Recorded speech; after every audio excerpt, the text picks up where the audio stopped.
Hi welcome to my channel. ನನ್ನ ಚಾನಲ್ಗೆ ಇನ್ನೂ ಸಬ್ಸ್ಕ್ರೈಬ್ ಆಗಿ ಅಂತ ಪ್ಲೀಸ್ ಸಬ್ಸ್ಕ್ರೈಬ್ ಆಗಿ. ಇವತ್ತು ನಾನು ಸೋರೆಕಾಯಿ ಪರಾಟ ಮಾಡ್ತಾಯಿದ್ದೀನಿ. ಅದಕ್ಕೆ ಒಂದು ಸೋರೆಕಾಯಿನ ತುರಿದಿಟ್ಕೊಂಡಿದ್ದೀನಿ. ಅದಕ್ಕೆ ಸ್ವಲ್ಪ ಹೆಚ್ಚಿದಂಥ ಕೊತ್ತಂಬರಿ ಸೊಪ್ಪು ಹಾಕ್ಕೊಂಡಿದ್ದೀನಿ. ಅದ್ರ ಜೊತೆಗೇ ಶುಂಠಿ ಮೆಣಸು ಎಲ್ಲ ಜಜ್ಜಿ ಹಾಕ್ಕೊಂಡಿದ್ದೀನಿ. ಆಮೇಲೆ 1 ಸ್ಪೂನ್ ಧನಿಯಾ ಪೌಡರು, ಆಮೇಲೆ ಒಂದು ಅರ್ಧ ಸ್ಪೂನು ಗರಂ ಮಸಾಲ, ರುಚಿಗೆ ತಕ್ಕಷ್ಟು ಉಪ್ಪು ಮತ್ತು ಆಮ್ಚೂರ್ ಪೌಡರ್ ಒಂದು ಅರ್ಧ ಸ್ಪೂನ್ ಹಾಕ್ಕೊಂಡಿದ್ದೀನಿ. ಒಂದು ಅರ್ಧ ಸ್ಪೂನಷ್ಟು ಅರಿಶಿನ ಹಾಕ್ಕೊಂಡಿದ್ದೀನಿ. ಇದಾದ ನಂತರ 1 ಕಪ್ ಗೋಧಿ ಹಿಟ್ಟು ಹಾಕ್ಕೊಂಡಿದ್ದೀನಿ. ಇದಕ್ಕೆ ನಾನು ಯಾವುದೇ ನೀರನ್ನ ಯೂಸ್ ಮಾಡಿಲ್ಲ ಕಲಿಸ್ಕೊಳ್ಳೋದಕ್ಕೆ. ಮತ್ತೊಂದು ಅರ್ಧ ಕಪ್ ಎಕ್ಸ್ಟ್ರಾ ಹಾಕ್ಕೊಳ್ತಾ ಇದ್ದೀನಿ.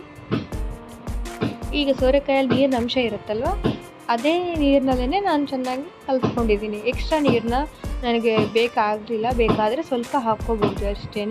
ನಾನು ಅದರಲ್ಲೇ ಚೆನ್ನಾಗಿ ಕಲಿಸ್ಕೊಳ್ಳೋದಕ್ಕೆ ಆಗಿದೆ. ಇದು ಚೆನ್ನಾಗಿ ಈಗ ಇದರಲ್ಲಿ ನಾದ್ಕೊಳ್ತಾ ಇದ್ದೀನಿ. ನಾದ್ಕೊಂಡು ಒಂದು 10 ನಿಮಿಷ ಇದನ್ನು ಹಾಗೆ ಬಿಡ್ತೀನಿ. ಸ್ವಲ್ಪ ಎಣ್ಣೆ ಹೆಚ್ಚಿ ಮೇಲ್ಗಡೆಯಿಂದ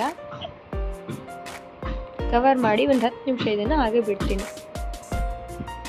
ಈಗ ಒಂದು 10 ನಿಮಿಷ ಆಗಿದೆ.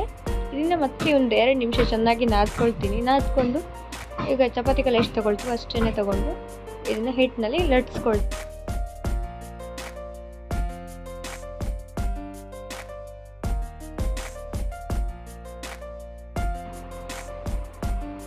ಇದನ್ನು ನಾನು ಎಷ್ಟು ತೆಳ್ಳಗಾಗುತ್ತೋ ಅಷ್ಟು ತೆಳ್ಳಗೆ ಲಟ್ಸ್ಕೊಳ್ತಾ ಇದ್ದೀನಿ.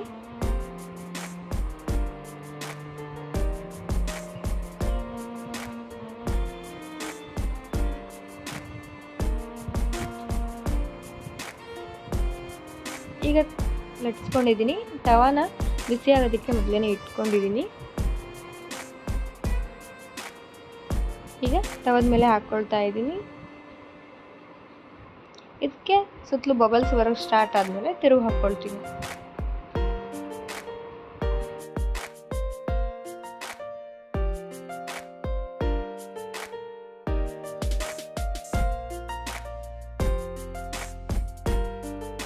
ಇದನ್ನ ಈಗ ತಿರುಗಿ ಹಾಕ್ಕೊಳ್ತಾ ಇದ್ದೀನಿ. ತಿರುಗಿ ಹಾಕ್ಕೊಂಡು 1 ಸ್ಪೂನ್ ಎಣ್ಣೆನ ಚೆನ್ನಾಗಿ ಸುತ್ತಲೂ ಸವರ್ಕೊಳ್ತೀನಿ. ತುಪ್ಪ ಬೇಕಾದ್ರೆ ತುಪ್ಪನೂ ಕೂಡ ಹಾಕೋಬೋದು. ನಾನು ಎಣ್ಣೆ ಹಾಕ್ಕೊಳ್ತಾ ಇದ್ದೀನಿ. ಇದಾದ್ಮೇಲೆ ಮತ್ತೆ ಈಗ ನಿಮಿಷ ಆದ್ಮೇಲೆ ತಿರುಗಿ ಹಾಕ್ಕೊಳ್ತೀನಿ.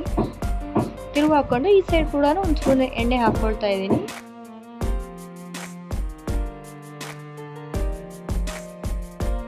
ಎಣ್ಣೆ ಹಾಕ್ಕೊಂಡಾದ್ಮೇಲೆ ಮತ್ತೆ ಒಂದು ಸೈಡಲ್ಲಿ ತಿರುಗಿ ಹಾಕ್ಕೊಳ್ತೀನಿ, ಸ್ವಲ್ಪ ಇದಾಗಲಿ ಅಂತ ಹೇಳಿ. ತುಂಬ ಚೆನ್ನಾಗಿ ಈಗ ಆಗಿದೆ ಇದು. ನಿಮ್ಗೆ ಇಷ್ಟ ಆಗಿದ್ದರೆ ಲೈಕ್ ಮಾಡಿ, ಶೇರ್ ಮಾಡಿ, ಕಮೆಂಟ್ ಮಾಡಿ. ಇನ್ನೂ ನನ್ನ ಚಾನಲ್ಗೆ ಯಾರು ಸಬ್ಸ್ಕ್ರೈಬ್ ಆಗಿಲ್ಲ ಅಂದರೆ ಪ್ಲೀಸ್ ಸಬ್ಸ್ಕ್ರೈಬ್ ಆಗಿ, ಪಕ್ಕದಲ್ಲಿರೋ ಬೆಲ್ ಐಕಾನ್ನ ಪ್ರೆಸ್ ಮಾಡಿ. Thank you.